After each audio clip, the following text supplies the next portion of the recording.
Hey everyone, and welcome back to Turning Point West, where freedom is the only thing on our agenda. We're about to watch Senator Marco Rubio explain why a student visa is a privilege and not a right. And anyone who supports terror is about to lose that right. Let's get into it. Representative Jayapal.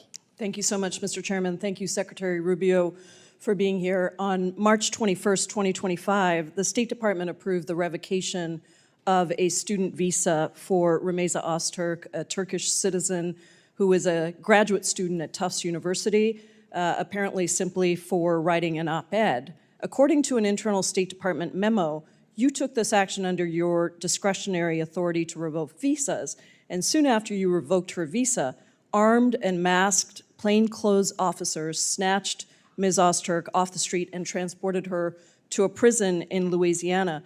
Mr. Secretary, do you really think that Ms. Öztürk's op-ed results in a foreign policy consequence for the United States? I believe that case involves someone whose visa we never would have granted had we known ahead of time. I'm not asking you that question. I'm asking you if you think an op-ed, but that's exactly, in fact, what happened. The State Department wrote a memo concluding that you did not have sufficient grounds to revoke Ms. Öztürk's visa.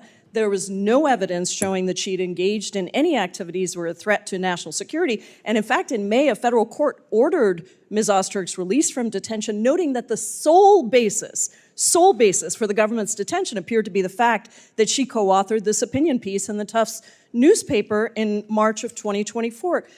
Where in the Constitution does it say that the Secretary of State can override the First Amendment protections of free speech? Is there a footnote that I missed somewhere? There's no constitutional right to a student visa. So, but is there a constitutional right? Does it say somewhere that Marco Rubio gets to determine which speech is appropriate and revoke student visas based on what you think constitutes free speech?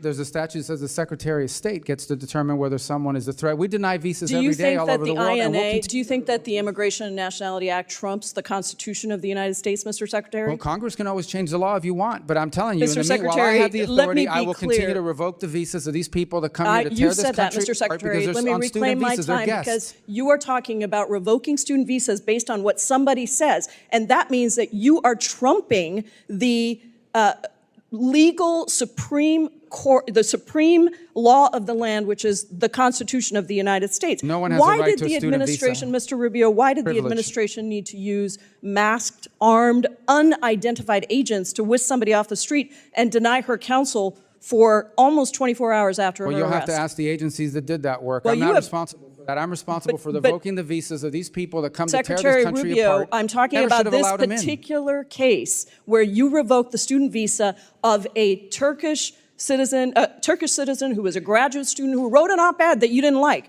And suddenly you allowed for masked men to whisk her off the street. And you have multiple jobs, apparently. You're the national security advisor as well. So don't tell me it's not your job who snatches her off the street. We don't do the snatching, but I can tell you we do the visa revocations. Let me ask you about the national security consequences of people, masked men on the streets, snatching people off the streets. If these are legitimate law enforcement agents carrying out proper arrests, why are they hiding their identities? Because then radical crazies will try to hurt them. So you think that U.S. agents who have almost always gone without face coverings, even when they're arresting some of the country's most dangerous criminals, suddenly have so much to fear from a graduate student who wrote an op-ed that they need to be masked? Is that that law student was a guest in the United States on a student visa. No one's entitled to a student visa. So you revoked her student visa based on an op-ed which trumps the supreme law of the land, which is the Constitution. Someone's coming up here to stir up problems on our campus. We're going to revoke their visa. She didn't do any of that. She wrote an op-ed.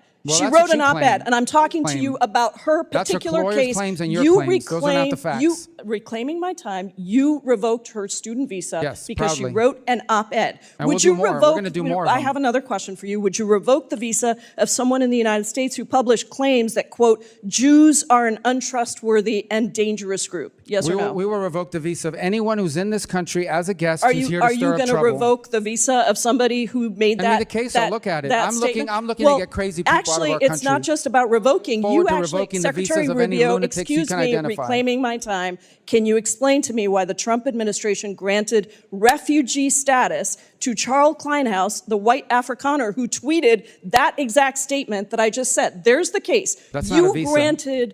You granted that person to enter the United States. That's a totally different process. That's someone that applied here through a totally different process. Secretary Rubio, visas are a privilege. Secretary we deny Rubio, them all the time, and we'll revoke them. You revoked a visa based on an op-ed, and then you allowed for masked men to snatch somebody off the street. Your time is expired. That's your claim. That's not accurate. Recognize ranking. You've been watching Turning Point West, where truth has no agenda and freedom has a voice.